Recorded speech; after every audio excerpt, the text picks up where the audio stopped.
Assalamualaikum warahmatullahi wabarakatuh. Perkenalkan, nama saya Sri Wahyuni dengan NIM 2303055000043 dari kelas B Prodi Gizi Fakultas Ilmu Keolahragaan dan Kesehatan Universitas Negeri Makassar angkatan 2023. Pada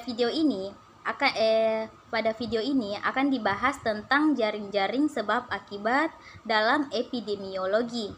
Sebelumnya, saya ucapkan terima kasih kepada Ibu Irma, SKM, MKes, selaku dosen pengampu mata kuliah epidemiologi gizi. Nah, di sini saya akan menjelaskan jaring-jaring sebab akibat.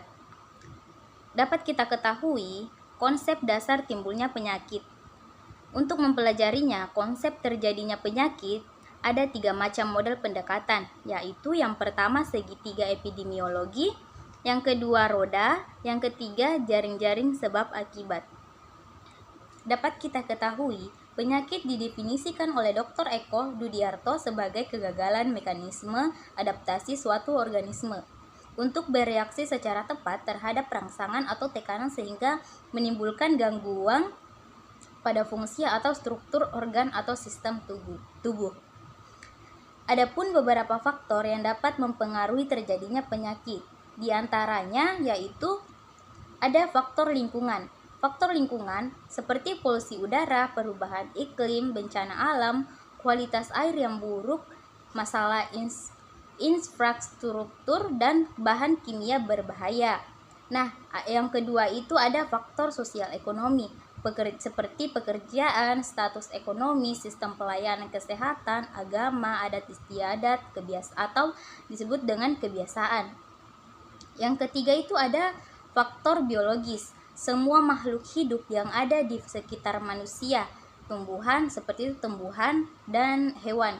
Yang keempat itu faktor intrinsik, seperti umur, jenis kelamin, kondisi umum, resiko terapi, adanya penyakit lain, tingkat pendidikan, dan lamanya masa kerja. Dan yang kelima itu gaya hidup. Gaya hidup itu yang kayak seperti gaya hidup yang kurang sehat. Patogen, yang keenam itu ada patogen. Patogen dapat menginfeksi tubuh melalui darah atau cairan tubuh lain, seperti cairan vagina dan air mani. Nah, yang ketujuh itu ada makanan atau minuman. Makanan atau minuman yang terkontaminasi bakteri atau virus juga dapat menjadi media penularan infeksi. Jaring-jaring sebab akibat. Jaring-jaring sebab akibat ini ditemukan oleh Max Mohan dan Puk.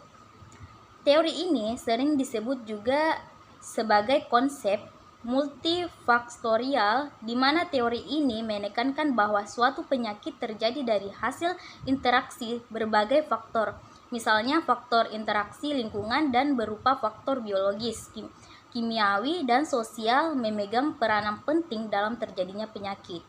Menurut model ini, perubahan dari salah satu faktor akan mengubah keseimbangan antara mereka yang berakibat bertambah atau berkurangnya penyakit yang bersangkutan. Jaring-jaring sebab akibat. Suatu penyakit tidak tergantung pada satu sebab yang berdiri sendiri, melainkan sebagai akibat dari serangkaian proses sebab akibat. Penyakit dapat dicegah dengan memotong rantai pada berbagai titik. Nah, di sini dapat kita lihat contoh jaring-jaring sebab akibat, yaitu jaring sebab akibat kanker serviks.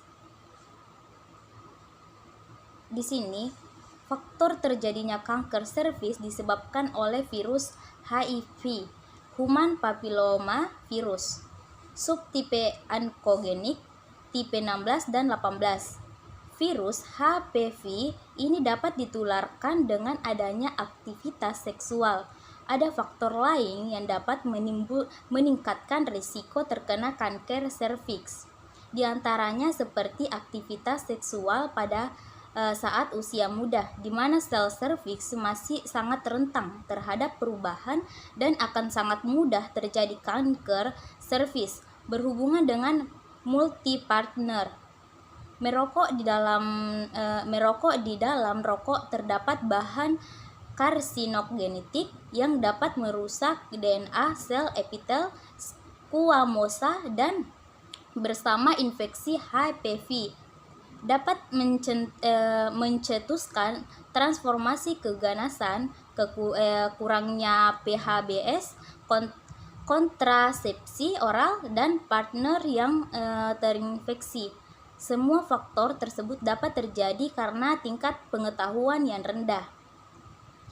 Pada saat imunitas tubuh rendah, risiko terjadinya infeksi virus HPV tinggi. Setelah tumbuh terinfeksi virus, kanker serviks tumbuh dari sel-sel sehat ke sel prakanker. Stadium awal butuh waktu bertahun-tahun untuk berubah menjadi sel kanker.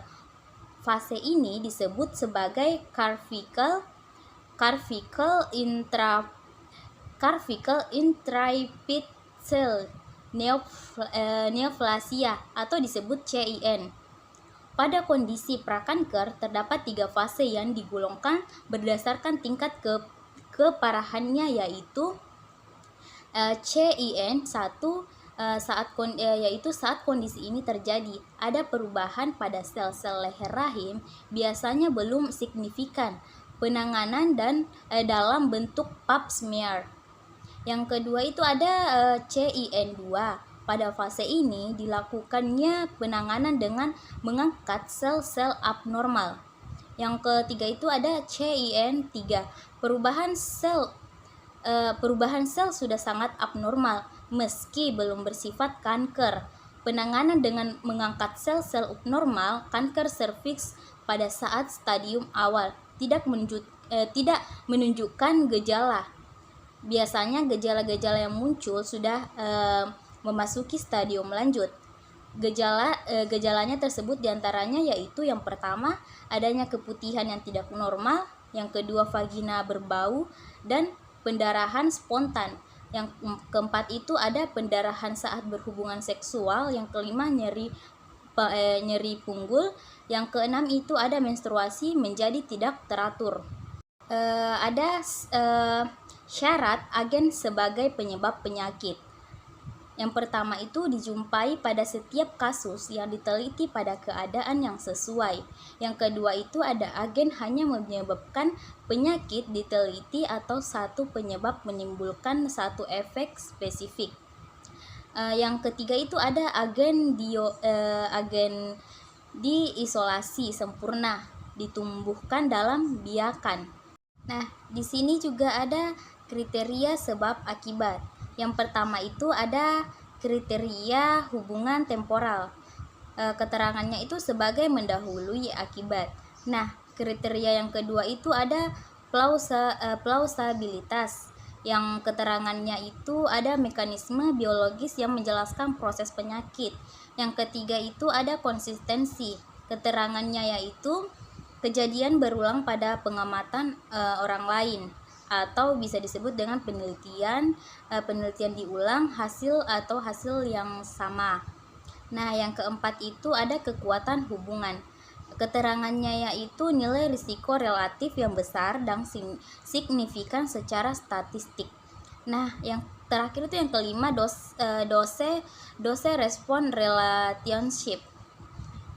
Yang keterangannya itu makin besar paparan terhadap agen, diikuti peningkatan kejadian penyakit. Itulah penjelasan singkat dari saya tentang jaring-jaring sebab akibat.